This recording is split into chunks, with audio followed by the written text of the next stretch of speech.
Name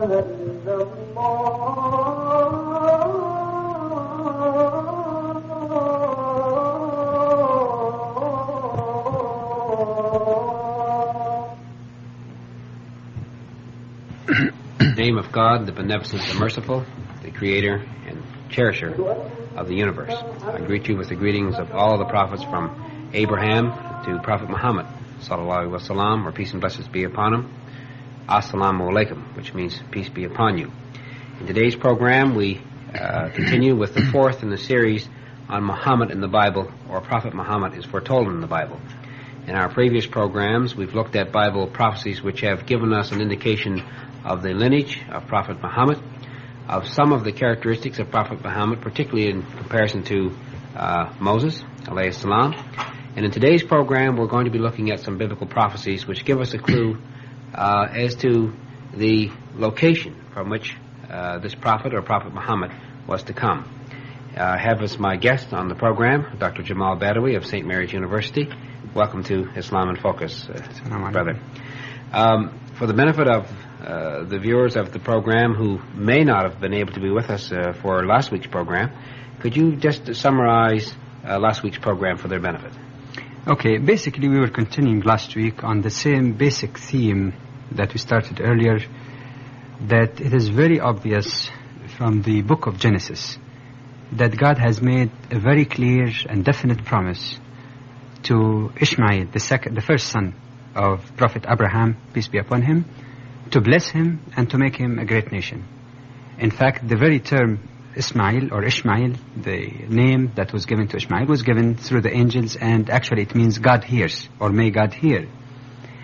We have tried to clarify that there are so many biased statements which are made in the past and still even being repeated today to try to discredit the Ishmaelite branch of the Abraham's household at the expense or for the benefit and or favoring the Israelite side. And we have indicated that this is contrary to the Bible itself and reflect some kind of prejudice really against the second branch of Abraham's children.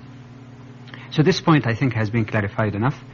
But the other point that we really focused more specifically in the previous program was the analysis of the prophecy in Deuteronomy, particularly verse 18 in chapter 18, in which Prophet Moses, peace be upon him, says very clearly that there is a prophet who's going to come after him from the brethren of the Israelites, i.e. from the Ishmaelite side, and that prophet would be like unto him.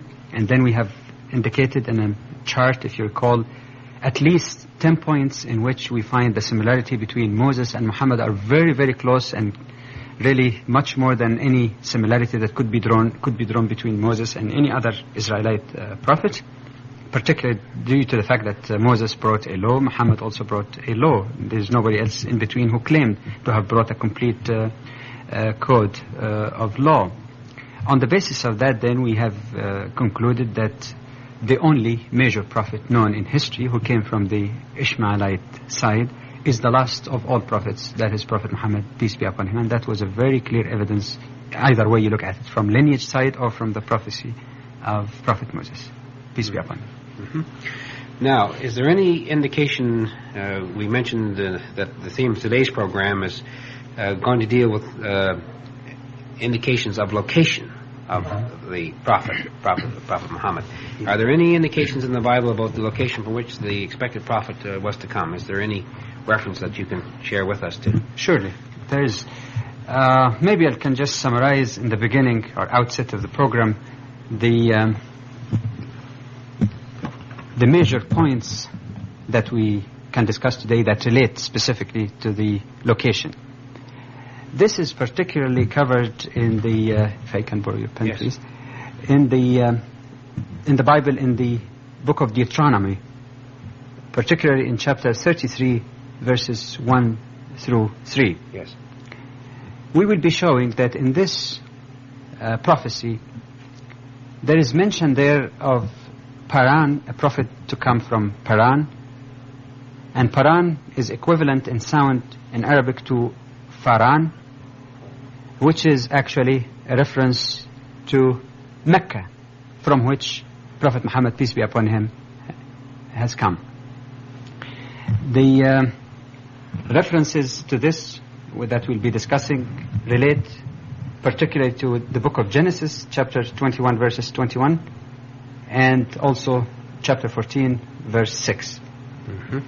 We'll be showing also that the name Paran has also been mentioned in the context of the migration or the forced migration of Prophet Muhammad, peace be upon him, from Mecca to Medina.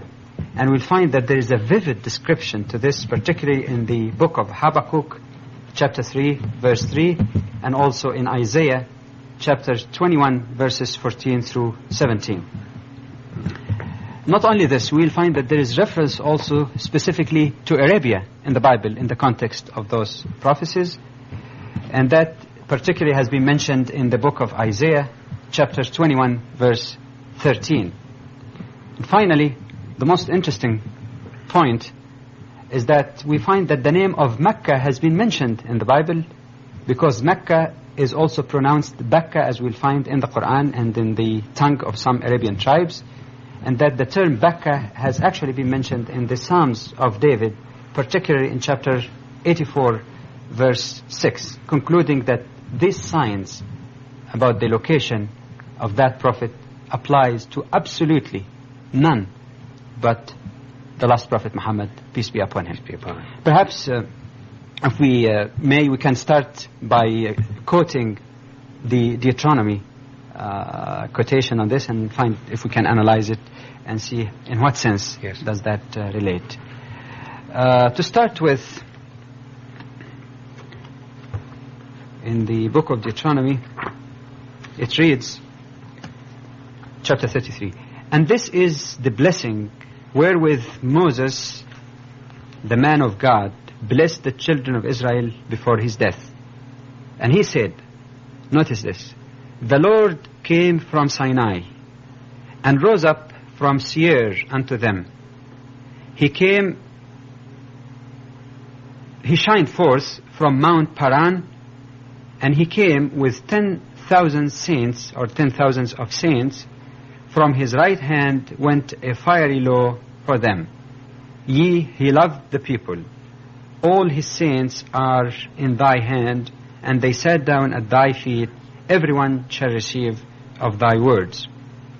The most crucial point in this prophecy given by Prophet Moses is the second one, in which we find that Moses, peace be upon him, gives three particular places whereby there is an important relevance to the whole issue of revelation and prophethood. The first one, it says God came from Sinai. And of course, when you say God came from Sinai, we don't mean God came physically, because God is not limited by space or size. But of course, it means also the revelation of God, or his mercy and his compassion. Right. And that particularly is in reference to God giving the Torah to Prophet Moses on Mount Sinai. So there isn't much difference in interpreting that portion, I suppose. And then it says, or talks about another stage of revelation or guidance, "And he rose from Seir unto them." Seir is spelling S-E-I-R. I checked the dictionary of the Bible on this particular point in the 63 edition, and there are a number of meanings given to Seir, that it is a Horite clan, one of the clans that lived in the biblical times, as one of the points which define Judea, as a district south of the Dead Sea. But the interesting fourth definition given in the dictionary of the Bible, and that's particularly in page 894, it says it is probably the mountainous district of East Araba, peopled by the Edomites.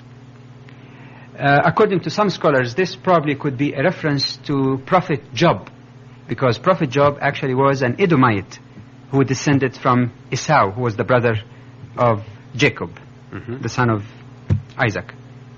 So this is the second location. But the third one really is the most interesting one. It says that God also, and he shined forth from Mount Paran. The essential question here is this: where is Mount Paran? I was surprised to find that for hundreds of years, the true meaning of Paran has been concealed or confused in such a way that contradicts the text of the Bible itself and contradicts the facts of history. For example, we find in many biblical literature references, especially let's say the dictionary of the Bible, they say or claim that Paran is the inland part of Sinai. Or, and that shows again the lack of certainty, the western slopes of the Sinai Peninsula, where in fact the true meaning of Paran is simply the Arabian Peninsula. This is justified in the Bible itself, because if you refer back to the book of Genesis, particularly in chapter 21, verse 21, it reads there, talking about Prophet Ishmael, and this is again the King James Version. Yes. I suppose that other versions would have very similar wording anyway. And he, that's Ishmael, dwelt in the wilderness of Paran, and his mother, that's his mother Hagar, took him a wife out of the land of Egypt. Now, it is very well known, we always hear that they say the Jews and Arabs are cousins, right? Because Ishmael actually is regarded as the grandfather of the Arabs. So they relate to Abraham through Ishmael. And it is very well known that they settled in Arabia, and that the center of Arabia actually was Mecca, from which Prophet Muhammad was later to be raised. Yes. So Paran, according to the Bible itself, according to the facts of history, in fact falls in Mecca and not really in Sinai. I'd like for you perhaps to go on and develop this point a little bit further. Now, you say that Paran was has been interpreted by some to be located either in Sinai or in Mecca. Now, why should we accept the interpretation which suggests that Mecca is the proper location for Paran over the other interpretation? Okay, one reason I have already given, that's in Genesis 21, Genesis, right. 21, which is quite obvious that that's where the Ishmaelites dwelt. Of course, it's quite possible that some of the Ishmaelites might have went to some other places, but the bulk really, or the genesis of establishing the, at least one branch of the Arab race was in Hijaz, which includes Mecca and Medina, the two holiest shrines of Islam. But there are at least 4 additional reasons why Mecca is the proper interpretation, in addition.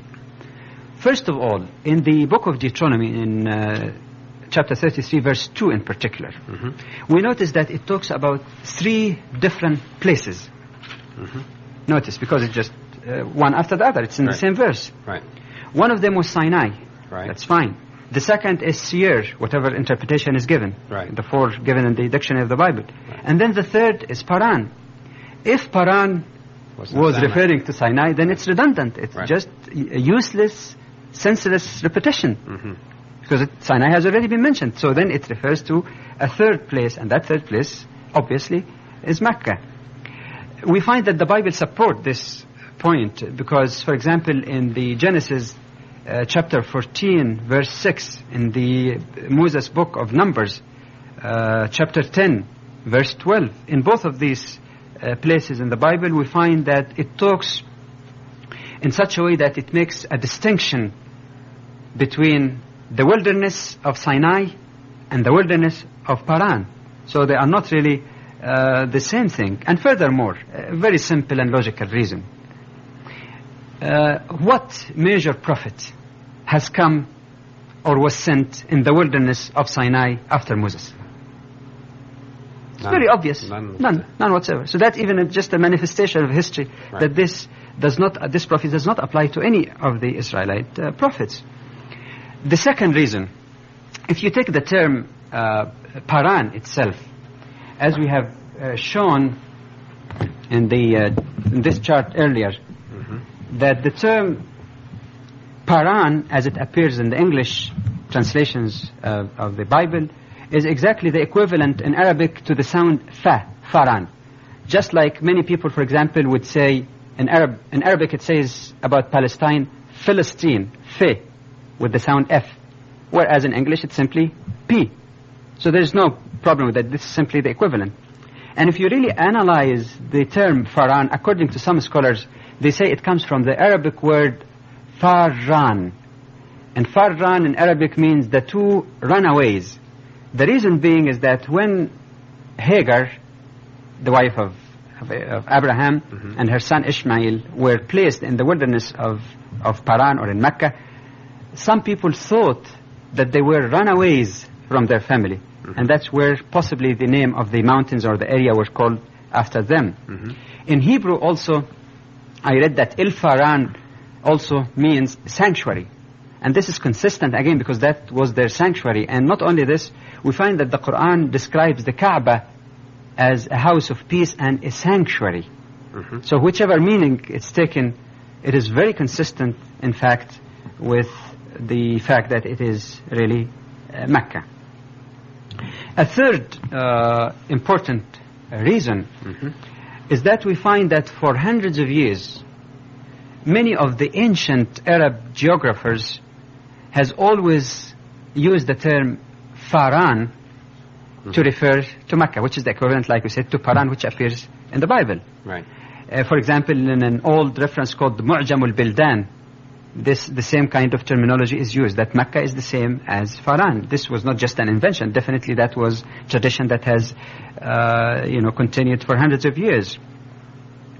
The fourth reason is that history and traditions, hundreds of years before even Muhammad was born, so nobody can say that this is concocted just to prove his prophethood. Hundreds of years, we find that there are clear traditions of the Arabs descending from Ishmael. They always regard him as their grandfather. There are even physical evidence, relics, since the days of Prophet Abraham and his son Ishmael, who was also regarded as a prophet. In fact, we find that the relic, for example, the Kaaba itself, as the Quran refers to it, was built originally by Prophet Abraham with the help of his son Ishmael. In the Kaaba there is housed also the black stone, which is a relic, a memory since the days of Prophet Abraham and a symbol of monotheism. We find that there are other evidences also that we could explore, which shows very clearly that when we talk about Paran or Faran, the equivalent, we're really talking about Mecca, and that's exactly what the Bible prophesies. Not Sinai, which is a very dubious argument, really. Right. In addition to the evidence that we've just discussed in the Bible, and some of the evidences that has manifested itself in historical accounts, are there any claims in the Quran itself about the relationship of Ishmael and prophethood to Mecca? In other words, you're looking for internal evidence also from the Quran, aside from the Bible and history. Aside from the Bible and from history, from the Quran itself, yes. Right. If you want just for confirmation, there are plenty. I'll just give you six quick examples of this. For example, in chapter 14, verse 37, it quotes Prophet Abraham praying to God and saying, "Oh God, I have placed my progeny," that is Ishmael, in a place which is untilled or barren place, near your sacred house. So the sacred house was known even to exist before. That's the Kaaba. Also in the Quran, in chapter 2, verse 127, it describes that when Abraham and Ishmael were raising the foundation of the Kaaba, building the Kaaba, praying to God, "Oh Allah," or "Oh God, accept it from us." That's another reference. I think I mentioned in a previous program also the hills of Safa and Marwa, which is part of the rituals of pilgrimage until today. And this is quoted in chapter 2, verse 158 in the Quran, which described the Safa and Marwa and how, according to Muslim tradition, this was the place where Hagar was running back and forth in search for water for her son Ishmael. Fourthly, we find that the Quran also in more than one place describe the Kaaba as Al-Baytul Atiq, that is the ancient house of worship even before the temple in Jerusalem was built. The quotation appears in chapter 22 and verses 29 and 33. Again, the command is given to Prophet Abraham in the same chapter 22, verse 26, that he should purify the house of God for those who come to worship and to have pilgrimage. Hundreds of years before pilgrimage became a very regular part of the Islamic faith or the practice of Islam. Finally, one of the most interesting one appears in chapter 2 in the Quran, particularly verse 128. When Prophet Abraham, when he placed Ishmael in Mecca, he was praying and he says, "Oh God, send for those people from among themselves, that is from the descendants of Ishmael, a prophet who will teach them or purify them and teach them the book and wisdom and guide them to the straight path."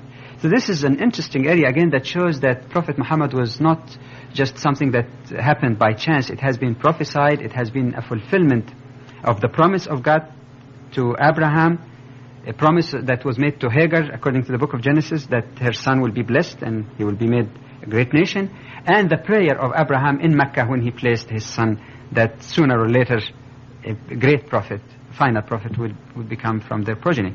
So it's quite obvious when you put the points together that whether on the basis of the text of the Bible, the text of the Quran, history, tradition, physical evidence and relics that still exist until now in Arabia, particularly in Mecca, all evidence is very clearly in support that the real prophet that was really referred to in this prophecies is none but Prophet Muhammad, peace be upon him. Right. Any attempt to try to discredit the Ishmaelite side, it's simply like to try to deny the sunshine when it's already so clear and so obvious. Right. Yeah. Going back to the Bible, are there any additional verses in the Bible which mention Paran or Mount Paran, which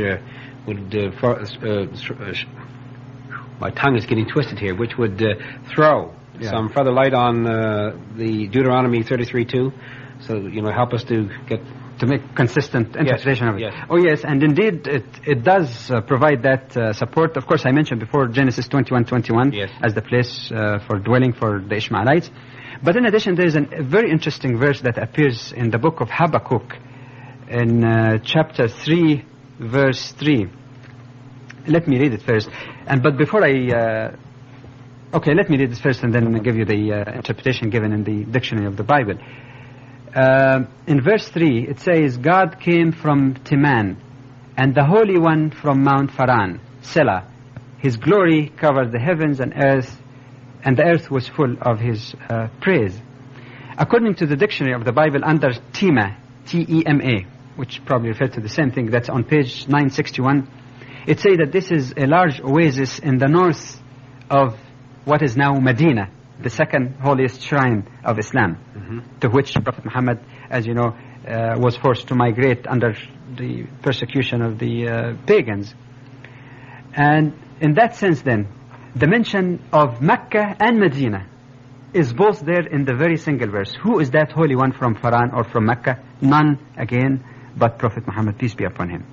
There is even a much more interesting citation that you find in the Bible in the book of Isaiah, in chapter 21, particularly in verses 14 through 17. Let me read at least part of it. In verse 14, it says, "The inhabitants of the land of Tema," again, the closest place you can refer to Medina, "brought water to him that was thirsty. They prevented him with their bread, him that fled. For they fled from the swords, from the drawn swords, and from the bent bow, and from the grievousness of war." Now, this is a very clear reference when one has some background on Islam. Very clear reference of the migration of Prophet Muhammad from Mecca to Medina when he was persecuted and his followers. And indeed, in history we find an ample evidence that he was received with water and bread. In other words, people shared what they have with the new immigrants coming from Mecca.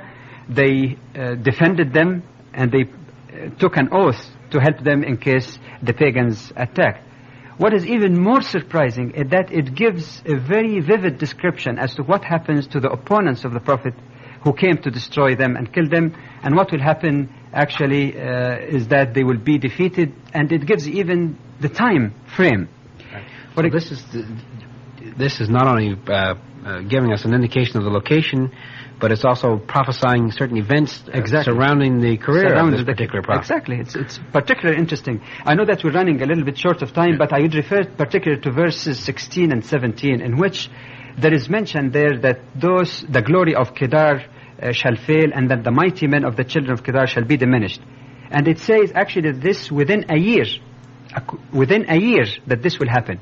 And historically, the very famous battle of Badr, in which Muslim fought the attacking army of the pagans, actually took place in the second year of Hijrah, or migration. That is, in 1 year, according to the exact prophecy of the Bible. Mm-hmm. Within 1 year, they have victory over the mighty men, the leaders of Quraysh, where many of them were actually killed in this aggressive war that they tried to wage against the Muslim. I don't know what could be more crystal clear, not only in terms of place, but even exact historical development that has taken place. Right. Besides the mention of Paran, is there any other mention in the Bible of Arabia in a way that, it's clear to anybody who's reading it that it relates to the advent of Prophet Muhammad? The very same chapter I was quoting a minute earlier, Isaiah chapter 21, to show that it's in the same context. Yes. The very previous verse, that's verse 13 in chapter 21, it says the burden is upon Arabia, which could be interpreted to mean that the burden of carrying the message, of conducting and leading the new religious revolution in the history of the world will fall upon Arabia, especially if we know that in many places Jesus, peace be upon him, for example, in the parable of the fig tree, was threatening that people who rejected him and might really result in the fact that the honor of prophethood, or implying the honor of prophethood, might be taken away to another nation that would bring or bear fruit of that. Not only this, the most interesting part, perhaps, if we can focus on this, is in the Psalms of David in 84, verse 6. We find that there is mention there of the term Baka, B-A-C-A. As you notice here, I have in Arabic here the two alternative terms used for Mecca, Mecca and Bakka with B.